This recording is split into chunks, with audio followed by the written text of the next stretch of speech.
नमस्कार दोस्तों। आज मैं आपके लिए मुंशी प्रेमचंद जी के द्वारा लिखित कहानी प्रेरणा का भाग 2 लाई हूँ।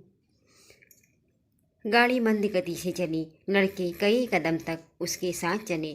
मैं खिड़की के बाहर से निकाले खड़ा था। कुछ देर मुझे उनके हिलते हुए रुमाल नजर आए, फिर वे रेखाएं आकाश में विलीन हो गई। मगर एक अल्पिकाई मूर्ति अब भी प्लेटफॉर्म पर खड़ी थी। मेरा अनुमान था कि वह सूर्य प्रकाश है। उस समय मेरा हृदय और विकल कैदी की भांति घृणा और उदासीनता के बंधनों को तोड़ तोड़ कर उसकी गले मिलने के लिए तड़प उठा। नई स्थान की नई चिंताओं ने मुझे बहुत जल्दी अपनी ओर आकर्षित कर लिया। पिछले दिनों की याद एक हसरत बनकर रह गई। न किसी का कोई खत आया और न मैंने ही कोई खत लिखा। शायद दुनिया का यही दस्तूर है। वर्षा के बाद वर्षा की हरियाली कितने दिनों रहती है। संयोग से मुझे इंग्लैंड में विद्याभ्यास के लिए जाना पड़ा। वहाँ 3 साल लग गए। वहाँ से लौटा तो एक कॉलेज में प्रिंसिपल बना दिया गया। यह सिद्धि मेरे लिए बिल्कुल आशातीत थी। मेरी भावना सपने में भी इतनी दूर न उड़ी थी, किंतु पदलिप्सा अब किसी और भी ऊंची डाली पर आश्रय लेना चाहती थी।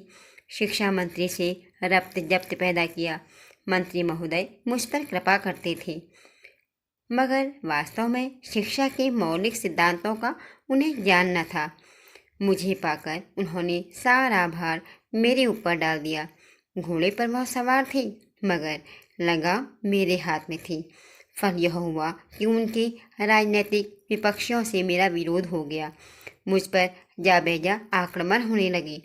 मैं सिद्धांत रूप से अनिवार्य शिक्षा का विरोधी हूँ।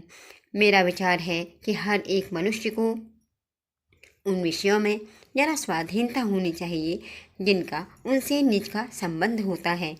मेरा विचार है कि यूरोप में अनिवार्य शिक्षा की जरूरत है, भारत में नहीं।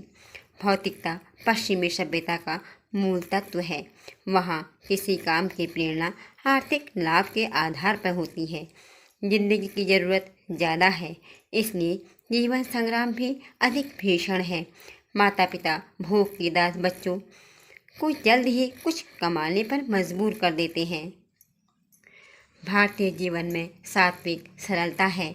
हम उस वक्त तक अपने बच्चों को मजदूरी नहीं कराते जब तक कि परिस्थिति हमें विवश न कर दे। दरिद्र से दरिद्र हिंदुस्तानी मजदूर भी शिक्षा के उपकारों का कायल है। उनके मन में यह अभिलाषा रहती है कि मेरा बच्चा 4 अक्षर पढ़ जाए। इसलिए नहीं कि उसे अधिकार मिलेगा, बल्कि इसलिए कि विद्या मानवीय शील का श्रृंगार है। अगर यह जानकर भी वह अपने बच्चे को मदरसे नहीं भेजते तो समझ लीजिए कि जरूर कोई ना कोई मजबूरी है। ऐसी दशा में उन पर कानून का प्रहार करना मेरी दृष्टि से न्याय संगत नहीं है। इसके सिवाय मेरे विचार में अभी हमारे देश में योग्य शिक्षकों का अभाव है। अर्धशिक्षित और अल्प वेतन पाने वाले अध्यापकों से आप यह आशा नहीं रख सकते कि वे ऊंचा आदर्श आपके सामने रख सकें। अधिक से अधिक इतना ही होगा कि 4-5 वर्ष की आयु में बालक को अक्षर ज्ञान हो जाएगा। मैं अनुभव से यह कह सकता हूँ कि युवावस्था में हम जितना ज्ञान 1 महीने में प्राप्त कर सकते हैं, उतना बाल्यावस्था में 3 साल में भी नहीं कर सकते। फिर खामोखा बच्चों को मदरसे में कैद करने से क्या लाभ? मदरसे के बाहर रहकर उन्हें स्वच्छ वायु तो मिलती, प्राकृतिक अनुभव तो होते। पाठशाला में बंद करके तो आप उनके मानसिक और शारीरिक दोनों विधानों की जड़ को काट देते हैं। इसलिए जब प्रांतीय व्यवस्थापक सभा में अनिवार्य शिक्षा का प्रस्ताव पेश हुआ तो मेरी प्रेरणा से मिनिस्टर साहब ने उसका विरोध किया। नतीजा यह हुआ कि प्रस्ताव अस्वीकार हो गया। फिर क्या था, मिनिस्टर साहब की और मेरी ले दे शुरू हो गई। व्यक्तिगत आक्षेप किए जाने लगे। मैं गरीब की बीवी था, मुझे ही सबकी भाभी बनना पड़ा। मुझे देशद्रोही, उन्नति का शत्रु और नौकरशाही का गुलाम कहा जाने लगा। मेरे कॉलेज में जरा भी कोई बात होती तो काउंसिल में मुझ पर दोषारोपण की वर्षा होने लगती। मैंने एक चपरासी को पृथक किया।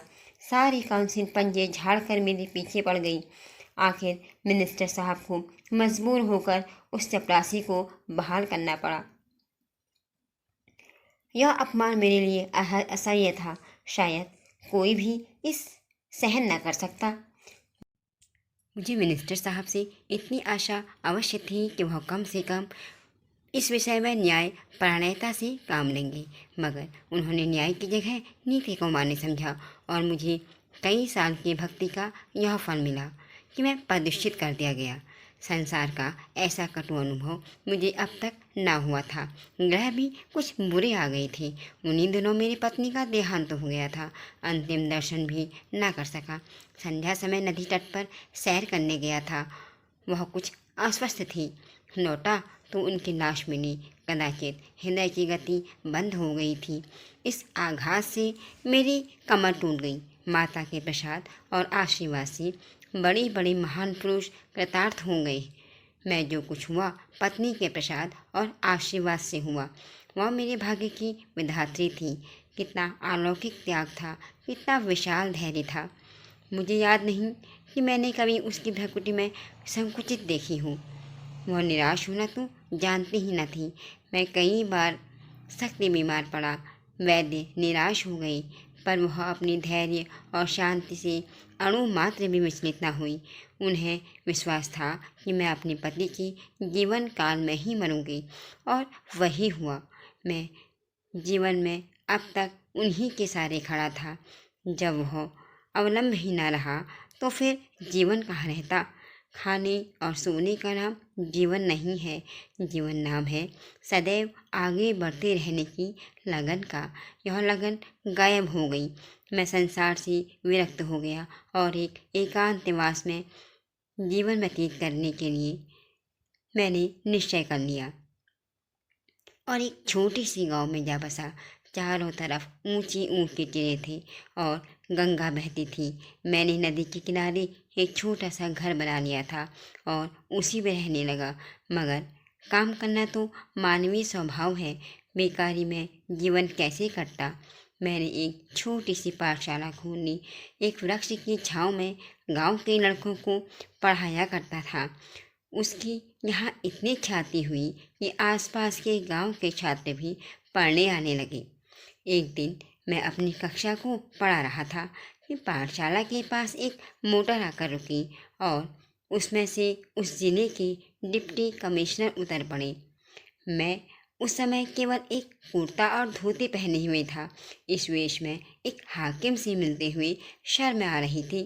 डिप्टी कमिश्नर मेरे पास आए तो मैंने झेपते हुए हाथ बढ़ाया, मगर वह मुझसे हाथ मिलाने के बजाय मेरे पैरों की ओर झुके और उन पर सर रख दिया। मैं कुछ इस तरह से पिटा गया कि मेरे मुंह से एक शब्द भी ना निकला। मैं अंग्रेजी अच्छी लिखता हूँ, दर्शन शास्त्र का आचार्य हूँ, व्याख्यान भी अच्छे दे देता हूँ, मगर इन गिरोह में एक श्रद्धा का योग्य नहीं है। श्रद्धा तो ज्ञानियों और साधुओं ही के अधिकार की वस्तु है।